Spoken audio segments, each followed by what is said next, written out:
नमस्कार। आज का हमारा टॉपिक है भारत की राज्य व्यवस्था से इंडियन पॉलिटी से भारत की प्रमुख अनुसूचियां यानी कि schedule of the Indian constitution. तो चलिए शुरू करते हैं। हमारे भारत के संविधान में टोटल 12 अनुसूची के बारे में उल्लेख किया गया है। स्टार्टिंग में पहले जब हमारा संविधान का जब गठन हुआ था यानी कि जब इसका पूरी तरह से जब ये लागू किया गया था 26 जनवरी 1950 को, लेकिन ये बन गया था हमारा 26 नवंबर 1949 को 1949 में।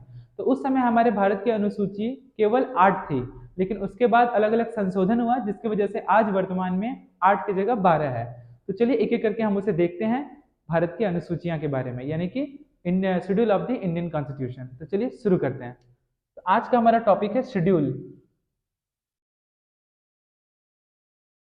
Schedule of the Indian constitution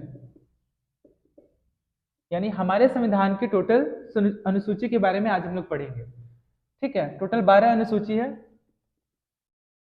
total 12 अनुसूची है। लेकिन अगर एग्जाम में क्वेश्चन पूछेगा कि आरंभ में जब हमारा संविधान का जब गठन किया गया था तो उस समय कितने अनुसूची थे, तो उसका आंसर हो जाएगा 8।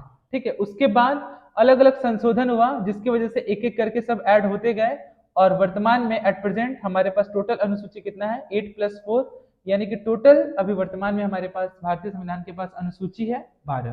तो इसको हम लोग एक एक करके देखते हैं। ठीक है, कि पहली अनुसूची में क्या था, दूसरी में। आज पूरा भारतीय संविधान के जितने भी अनुसूची है सभी के बारे में आज हम लोग डिस्कस करेंगे। तो चलिए शुरू करते हैं। हमारा आज का टॉपिक है schedule of the Indian constitution.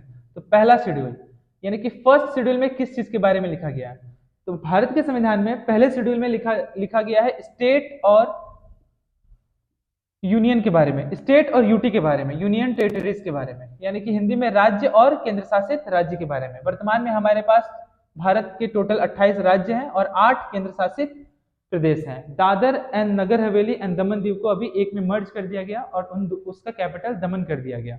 ठीक है, तो टोटल यूटी 8 है अभी और स्टेट है 28। ये हमारा किसमें मेंशन है, फर्स्ट शेड्यूल में।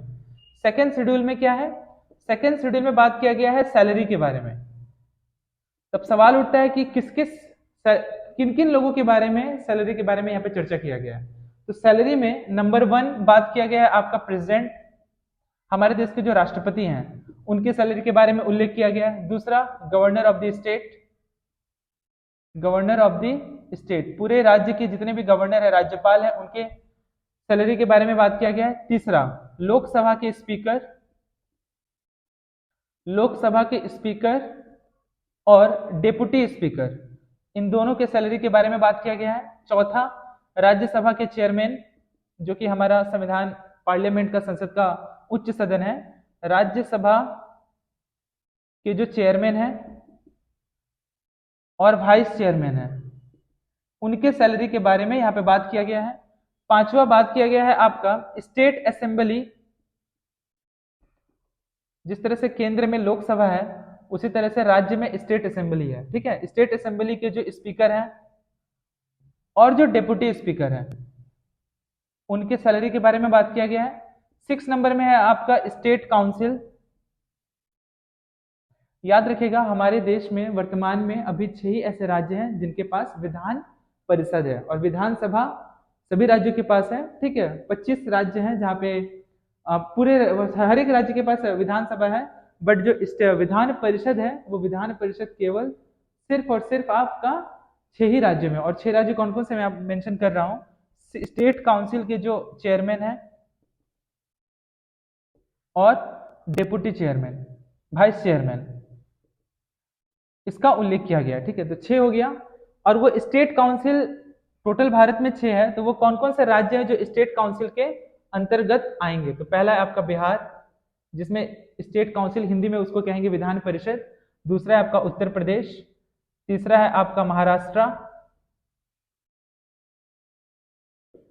चौथा है आपका कर्नाटका, नेक्स्ट है आपका तेलंगाना और एक है आपका आंध्र प्रदेश। तो ये 6 टोटल राज्य हैं जिन राज्यों के पास क्या है, स्टेट काउंसिल है। बिहार, उत्तर प्रदेश, महाराष्ट्र, कर्नाटका, तेलंगाना, आंध्र प्रदेश। ठीक है, तो 6 हो गया। 7वां पॉइंट है आपका सुप्रीम कोर्ट के जो चीफ जस्टिस हैं या फिर उनमें जितने भी जजेस हैं उनकी सैलरी के बारे में यहाँ पे बात किया गया है। ये याद करना काफी ज्यादा जरूरी है। 8 में आपका high court, chief justice of high court, और 9 नंबर में है, आखिरी है आपका 9 नंबर, ये 9 नंबर में यहाँ ऊपर लिख दे रहा हूँ, ठीक है। 9 नंबर में आपका कैग यानी कि controller and auditor general of India, CAG, controller and auditor general of India, जो कि वर्तमान में इसके बारे में चर्चा हमारे आर्टिकल नंबर 148 में इसके बारे में चर्चा किया गया है, 148 में। और वर्तमान में हमारे जो कैग हैं वो कौन है? गिरीश चंद्र मुर्मू, GC मुर्मू, ध्यान रखिएगा, ठीक है। वापस से एक बार हम रिपीट कर रहे हैं। फर्स्ट शेड्यूल में बात किया गया है स्टेट का। अभी तक वर्तमान में हमारे देश में 28 राज्य हैं और 8 यूनियन टेरिटरीज हैं, यानी कि केंद्र शासित राज्य हैं। सैलरी, ये 9 लिस्ट मैंने इसलिए लिख दिया यहाँ पर, सैलरी भी केवल मेंशन कर सकते थे, बट एग्जाम में कभी कभी क्या रहता है, ऑप्शन के वाइज दिया रहता है कि इनमें से कौन से ऐसे व्यक्ति हैं जो 8 मतलब कि सेकेंड शेड्यूल में उनके सैलरी से संबंधित नहीं है, या फिर इनमें से कौन वो व्यक्ति हैं जो सेकेंड शेड्यूल सैलरी से संबंधित है। तो इसलिए आपको ये 9 पॉइंट याद करना बहुत ही ज्यादा जरूरी है, ठीक है। तो फर्स्ट शेड्यूल में स्टेट और यूटी, सेकेंड शेड्यूल में सैलरी के बारे में बात किया गया है। सैलरी जो है वो किन किन लोगों की सैलरी के बारे में बात किया गया? पहला प्रेसिडेंट, दूसरा गवर्नर ऑफ द स्टेट, तीसरा लोकसभा के स्पीकर और डिप्टी स्पीकर, चौथे में है राज्यसभा चेयरमैन और वाइस चेयरमैन, पांचवें में है स्टेट असेंबली के स्पीकर और डिप्टी स्पीकर, स्टेट काउंसिल के चेयरमैन और वाइस चेयरमैन। टोटल कितने राज्य हैं जिसमें स्टेट काउंसिल है? तो टोटल 6 राज्य हैं, 6 स्टेट्स हैं जहां पे स्टेट काउंसिल के बारे में बात किया गया। वो 6 राज्य कौन कौन से हैं? बिहार, उत्तर प्रदेश, महाराष्ट्र, कर्नाटका, तेलंगाना और आंध्र प्रदेश, ठीक है। छठा हो गया। 7वें नंबर पे सुप्रीम कोर्ट के चीफ जस्टिस, 8वें नंबर में हाई कोर्ट और 9 नंबर में आपका CAG, controller and auditor general of India, जिस आर्टिकल नंबर 148 के बारे में इसके बारे में चर्चा किया हुआ है।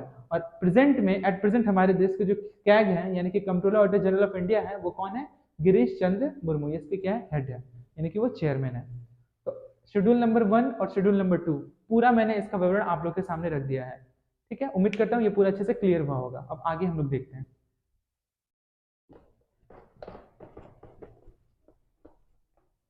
अब हम बात करेंगे शेड्यूल 3 के बारे में, ठीक है। थर्ड शेड्यूल में बात किया गया है ओथ के बारे में। ओथ को हिंदी में शपथ कहते हैं, ठीक है। जितने भी हमारे संसद के, पार्लियामेंट के जितने भी मेंबर हैं, चाहे वो MP हो, MLA हो, राष्ट्रपति हो और भी जितने भी मंत्री हो, उन सभी लोगों के शपथ के बारे में बात किया गया है शेड्यूल नंबर 3 में। फोर्थ शेड्यूल देखते हैं। फोर्थ शेड्यूल में बात किया गया है सीट्स फॉर राज्यसभा। राज्यसभा के सीट्स के बारे में बात किया गया है, जो कि कहां से आएगा? स्टेट और यूटी यानी यूनियन टेरिटरी से आएगा। फिफ्थ शेड्यूल में किसके बारे में बात किया गया? तो फिफ्थ शेड्यूल में बात किया गया SC और ST के बारे में, schedule caste and schedule tribe, Hindi में अनुसूचित जाति, अनुसूचित जनजाति, ठीक है। जनजाति मतलब शेड्यूल ट्राइब होता है, जाति अगर बोलेगा शेड्यूल, तो अनुसूचित जाति यानी शेड्यूल कास्ट, अनुसूचित जनजाति यानी शेड्यूल ट्राइब। सिक्स शेड्यूल में बात किया गया है स्पेशल दर्जा, कुछ प्रमुख दर्जा दिया गया है स्पेशल राज्यों को हमारे देश में। तो टोटल 4 ऐसे राज्य हैं जो कि 6 शेड्यूल में आएंगे जिनको स्पेशल दर्जा दिया गया। वो 4 राज्य कौन कौन से हैं? इसका एक ट्रिक आप बोल सकते हैं ATM, ठीक है। ATM, M लेकिन 2 बार होगा, ठीक है। A से आपका हो गया असम, T से हो गया त्रिपुरा, याद रखने के लिए चाहे आप जैसे भी याद रखें, मेघालय,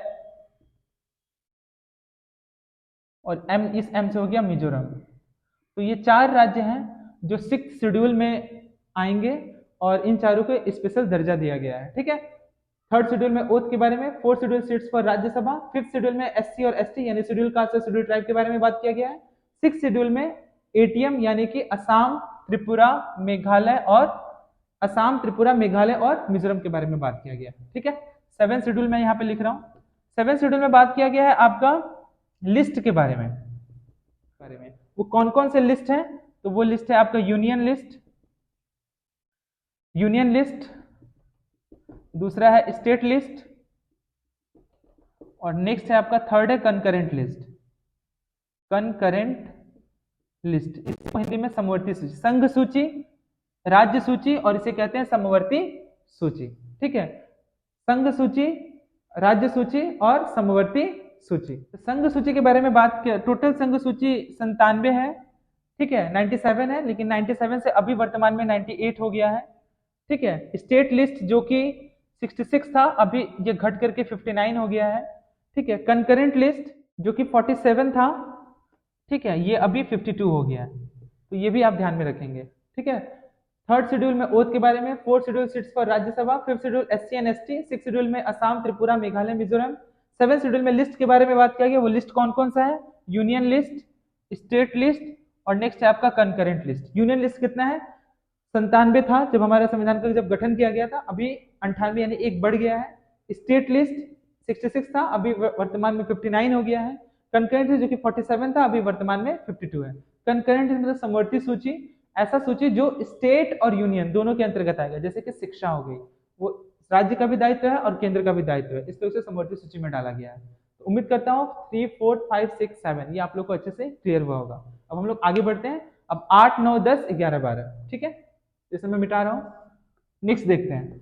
7 शेड्यूल तक कंप्लीट हो गया। अब हम लोग आगे बढ़ते हैं 8 शेड्यूल के बारे में।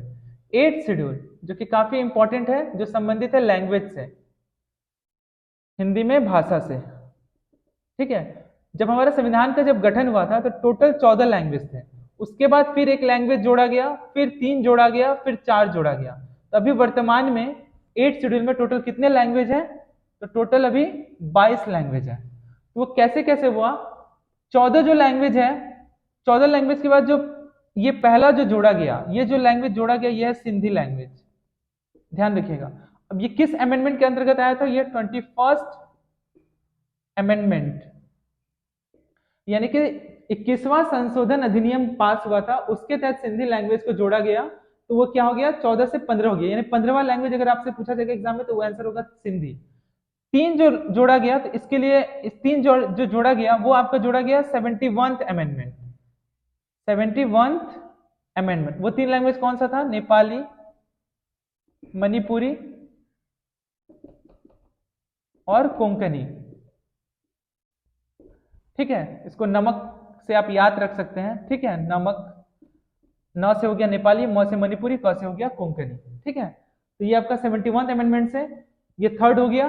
और 4 लैंग्वेज जो जोड़ा गया वो 92 अमेंडमेंट के द्वारा, मतलब 92 संविधान संशोधन अधिनियम हुआ, जिसके तहत आपका और 4 लैंग्वेज जोड़ा गया। वो 4 लैंग्वेज कौन सा था? बोरो, डोगरी,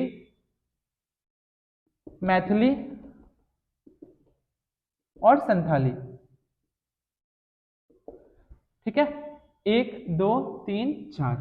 ठीक है। तो ये याद करना काफी आसान है। 21वां जो है वो सिंधी था, 71वां जो है वो क्या था? नेपाली, मणिपुरी, कोंकणी। और जो 92 था, ये 92 कैसा है? देखिए, 1 और 1 2, 7 और 2 9। तो ये आप याद करना बहुत ही आसान है। ठीक है। 92 संविधान संशोधन अधिनियम था, उसके तहत 4 लैंग्वेज जोड़ा गया, और वो था आपका बोरो, डोगरी, मैथिली, संथाली। क्लियर हुआ होगा इतना? तो 8 शेड्यूल में ये पूरा। ठीक है। उसके बाद 9th शेड्यूल, यानी कि 9वें अनुसूची में लैंड रिफॉर्म्स। ये भारत के संविधान का ये पहला संशोधन, फर्स्ट अमेंडमेंट था, जिसके तहत भारत के संविधान में इसे क्या किया गया? एक नया शेड्यूल बनाया गया। 1951 के तहत इसे क्या किया गया? एक नया शेड्यूल को ऐड किया गया। तो ये बहुत ज्यादा इंपॉर्टेंट हो जाता है, आप इसे ध्यान में रखिएगा कि फर्स्ट अमेंडमेंट किसके क्या चीज हुआ था। तो फर्स्ट अमेंडमेंट जो संबंध था वो लैंड रिफॉर्म्स, हिंदी में इसे कहेंगे भूमि सुधार। ये भूमि सुधार से संबंधित था, जो कि 9th शेड्यूल के अंतर्गत आया, और फर्स्ट अमेंडमेंट 1951 में इसे जोड़ा गया। तो 9 तक क्लियर हुआ होगा। फिर से वापस से रिपीट करते हैं। 8th शेड्यूल में लैंग्वेज के बारे में चर्चा किया गया है, जिसमें से 14 लैंग्वेज पहले से ही था। उसके बाद एक लैंग्वेज ऐड किया गया, जो कि 21st अमेंडमेंट बिल के द्वारा इसे ऐड किया गया। वो लैंग्वेज क्या था? सिंधी। फिर 3 लैंग्वेज ऐड किया गया 71th अमेंडमेंट, जो कि था नेपाली, मणिपुरी एंड कोंकणी। फिर 4 लैंग्वेज फिर से इसमें जोड़ा गया, जो कि 92 अमेंडमेंट बिल के द्वारा जोड़ा गया। वो था आपका बोरो, डोगरी, मैथिली, संथाली। तो इस तरह से ये पूरा 8 शेड्यूल कंप्लीट हुआ। 9th शेड्यूल में चर्चा किया है आपका किससे संबंधित था? तो वो था लैंड रिफॉर्म्स, हिंदी में भूमि सुधार, जो कि फर्स्ट अमेंडमेंट, पहली बार संशोधन हमारे भारतीय संविधान में किया गया, जो कि भूमि सुधार से था। और वह 9th शेड्यूल में क्या किया? एक नया शेड्यूल जोड़ा गया। तो जहां 8 था, 8 ही थे जब हमारे संविधान का जब गठन हुआ था, तो एक शेड्यूल और ऐड किया गया, तो कितना हो गया? 9 हो गया। लेकिन टोटल शेड्यूल वर्तमान में कितने हैं? टोटल 12 है। तो 12 को हम लोग देखेंगे आज। ठीक है। उम्मीद है कि ये क्लियर हुआ होगा। आगे बढ़ते हैं। 9 तक क्लियर हो गया। उसके बाद 10, 11 और 12। 10वां शेड्यूल जो है, 10th नंबर जो शेड्यूल है उसका संबंध है एंटी डिफेक्शन लॉ से। इसे हिंदी में कहते हैं दल बदल की नीति। दल बदल की नीति, जो कि 52 अमेंडमेंट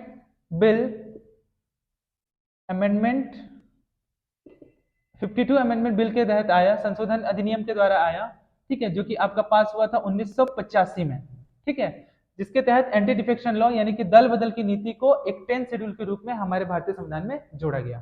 11वां जो शेड्यूल है, 11th नंबर जो शेड्यूल है, उसका संबंध है ग्राम पंचायत से। ग्राम पंचायत, इसे भी जोड़ा गया 73rd अमेंडमेंट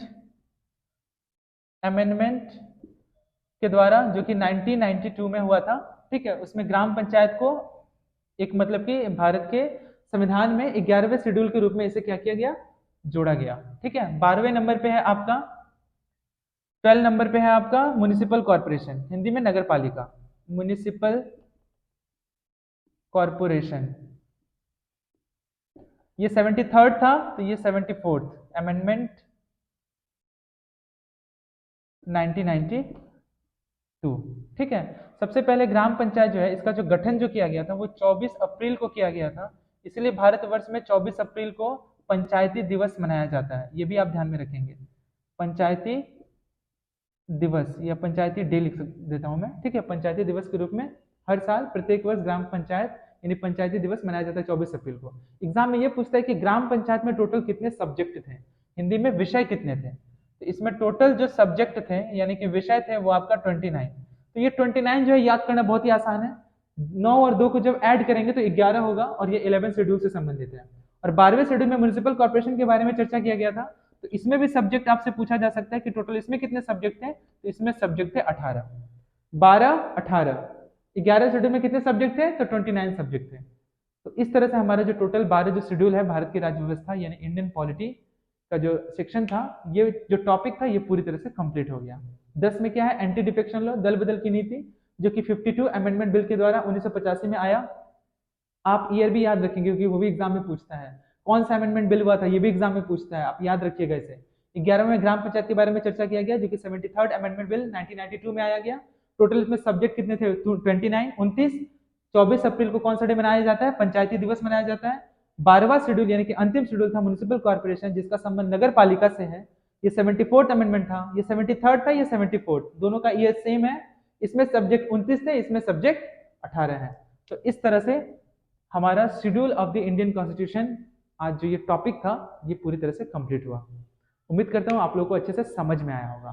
वापस एक बार रिपीट करते हैं। पहले शेड्यूल में चर्चा किया गया स्टेट और यूटी के बारे में, दूसरे में सैलरी में किस किस के सैलरी के बारे में, तो नंबर 1 प्रेसिडेंट, दूसरा है आपका गवर्नर ऑफ द स्टेट, तीसरा है लोकसभा के स्पीकर और डिप्टी स्पीकर, चौथे हैं राज्यसभा के चेयरमैन वाइस चेयरमैन, पांचवें हैं स्टेट असेंबली के स्पीकर डिप्टी स्पीकर, छठे हैं स्टेट काउंसिल के चेयरमैन और वाइस चेयरमैन, सातवें है सुप्रीम कोर्ट, आठवां हाई कोर्ट, और 9 में है controller and auditor general of account, जिसे शॉर्ट में कैग कहते हैं, जो कि आर्टिकल नंबर 148 से संबंधित है। तो 2 हो गया। तीसरा में बात किया गया शपथ के बारे में, चौथा में सीट्स पर राज्यसभा, पांचवा में SC ST, छठा में है आपका बात किया गया है असम, त्रिपुरा, मेघालय, मिजोरम को विशेष दर्जा दिया गया है। सातवें में बात किया गया लिस्ट का, जो कि है आपका union list, state list, concurrent list. आठवें में बात किया गया है लैंग्वेज, 14 लैंग्वेज थे, 15वां लैंग्वेज सिंधी है, फिर 3 लैंग्वेज ऐड किया गया, जो कि है नेपाली, मणिपुरी, कोंकणी, और उसके बाद फिर 4 लैंग्वेज ऐड किया गया। पहला 21वां संशोधन अधिनियम सिंधी, फिर उसके बाद है आपका 71वां संशोधन अधिनियम, जो कि है नमक यानी नेपाली, मणिपुरी, कोंकणी। उसके बाद फिर 92वां संविधान संशोधन अधिनियम, उसके तहत 4 लैंग्वेज ऐड किया गया, वो है बोरो, डोगरी, मैथिली, संथाली। 8वां के बाद 9वां है लैंड रिफॉर्म्स यानी कि हिंदी में भूमि सुधार, 10वां है दल बदल की नीति, एंटी डिफेक्शन लॉ, 11 में ग्राम पंचायत, और 12वां में बात किया गया म्युनिसिपल कॉर्पोरेशन। तो इस तरह से हम लोग का आज schedule of the Indian constitution complete हुआ। उम्मीद करता हूँ कि आप लोगों को क्लियर हुआ होगा। आज के लिए इतना ही, बहुत बहुत धन्यवाद।